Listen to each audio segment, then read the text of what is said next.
চলিত বছৰত আমাৰ মৰিগাঁও থানা এৰিয়াত আৰু তাৰ দাঁতিকাষৰীয়া কাষৰীয়া অঞ্চলসমূহৰ বহুকেইখন স্কুলত চুৰৰ ঘটনা সংঘটিত হোৱাৰ আমি কেইবাটাও আমাৰ ইয়াতে কেছ ৰেজিষ্টাৰ হৈছিলে।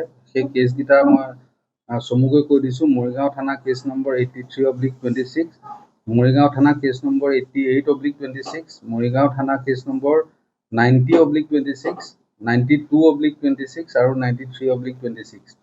এই গোটেইকেইটা চুৰিকাণ্ড আমাৰ মৰিগাঁও থানা এলেকাৰ বিভিন্ন বিদ্যালয়সমূহত সংঘটিত হৈছিলে আৰু সেই কেছসমূহৰ তদন্তৰ ভিত্তিত যোৱাকালি বৰঞ্চ দিনৰ পৰাই আমাৰ এটা স্পেচিয়েল অপাৰেশ্যন টীমে OC মৰিগাঁও আৰু মৰিগাঁও থানা সদৰ থানাৰ ষ্টাফৰ লগত এটা স্পেচিয়েল অপাৰেশ্যন টীম গঠন কৰি মৰিগাঁও জিলাৰ পুৰাগাঁও লাহৰীঘাট অঞ্চলত কেইবাঘৰো ঘৰত মানে ৰেড মাৰি পেলাই বহুতখিনি চুৰি হোৱা সামগ্ৰী আমি উদ্ধাৰ কৰিবলৈ সক্ষম হৈছোঁ আৰু আমি এজন মানুহ চুৰিকাণ্ডৰ লগত জড়িত এজন মানুহ আমি গ্ৰেপ্তাৰ কৰিবলৈ সক্ষম হৈছোঁ।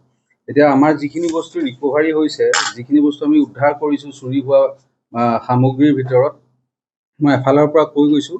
আমি LPG চিলিণ্ডাৰ পাইছোঁ 3টা, আমি এয়াৰ কণ্ডিশ্যনাৰৰ কিছুমান আমি স্পেয়াৰ পাৰ্টছ পাইছোঁ, ইনভাৰ্টাৰৰ বেটেৰী পাইছোঁ 2টা, ডাঙৰ স্পীকাৰ পাইছোঁ 3টা, টেবুল ফেন পাইছোঁ 3খন, পৰ্টেবল জেনেৰেটৰ পাইছোঁ 2টা আৰু টিভি ছেট পাইছোঁ 4টা, চিলাই মেচিন 1টা, ষ্টেণ্ড ফেন 2খন, তাৰপিছত বেটেৰী 1টা, তাৰপিছত ষ্টীলৰ বাচন বৰ্তন আমি পাইছোঁ, ষ্টীলৰ ষ্টুল পাইছোঁ আমি 3খন, তাৰপিছত আমি ডিজিটেল ইনষ্ট্ৰুমেণ্ট বক্স পাইছোঁ 2টা, গেছ ষ্ট'ভ পাইছোঁ 2টা, পানীৰ মটৰ পাইছোঁ 3টা, তাৰপিছত ষ্টীলৰ ষ্টুল আমি 26 পিচ পাইছোঁ তাৰ অংশ, তাৰপিছত বাৰ্ণাৰ পাইছোঁ 1টা, বেটেৰী পাইছোঁ ষ্টেণ্ডসহ 6টা, ডেস্কটপ কম্পিউটাৰ আমি পাইছোঁ 5টা, কম্পিউটাৰৰ লগত সংলগ্ন CPU ইউনিট আমি পাইছোঁ 4টা, টেবলেট আমি 1টা পাইছোঁ, তাৰপিছত এই চ'লাৰ লাইটিঙৰ আমি পাৰ্টছ পাইছোঁ আৰু ইলেক্ট্ৰিকেল ৱায়াৰ্ছ, ইনভাৰ্টাৰ 2টা আৰু হাৰ্ড ডিস্ক 2খন। আমি প্ৰায় 3-4 ঠাইত আমি ৰেড মাৰি পেলাই সেই এতিয়া কোৱা আমি গোটেই সামগ্ৰীখিনি যিখিনি চুৰি সামগ্ৰী এইখিনি আমি উদ্ধাৰ কৰিবলৈ সক্ষম হৈছোঁ। তাৰপিছত আৰু এজন মানুহ আমি এই গোচৰসমূহৰ সংক্ৰান্তত আমি কৰায়ত্ব কৰিছোঁ। মানুহজনৰ নামটো আনাৰুল ইছলাম। তেওঁ মৰিগাঁও থানা এলেকাতে ঘৰ হয়।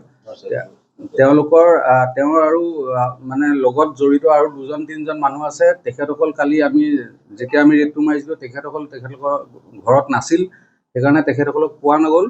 কিন্তু আমাৰ পৰৱৰ্তী অভিযান চলি থাকিব, যেতিয়া মানে আমি খুব আশাবাদী যে আমি খুব সোনকালে এই চুৰিকাণ্ডসমূহৰ লগত জড়িত সকলো মানুহকে আমি কৰায়ত্ব কৰিবলৈ সক্ষম হ'ম।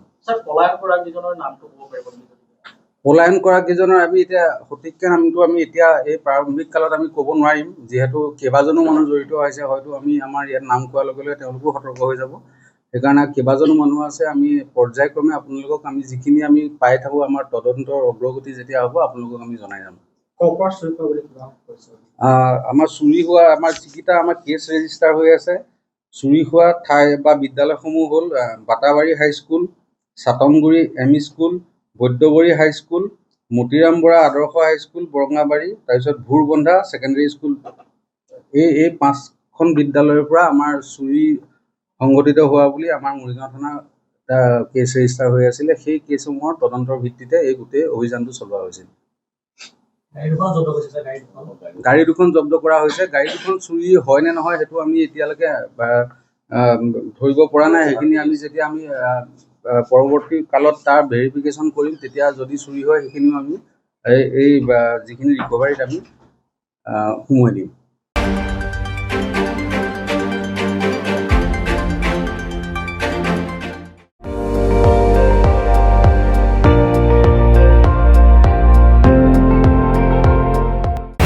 আপুনি চাই আছে ND24, সৰ্বশ্ৰেষ্ঠ নহয় সৰ্বোত্তমৰ দৌৰ।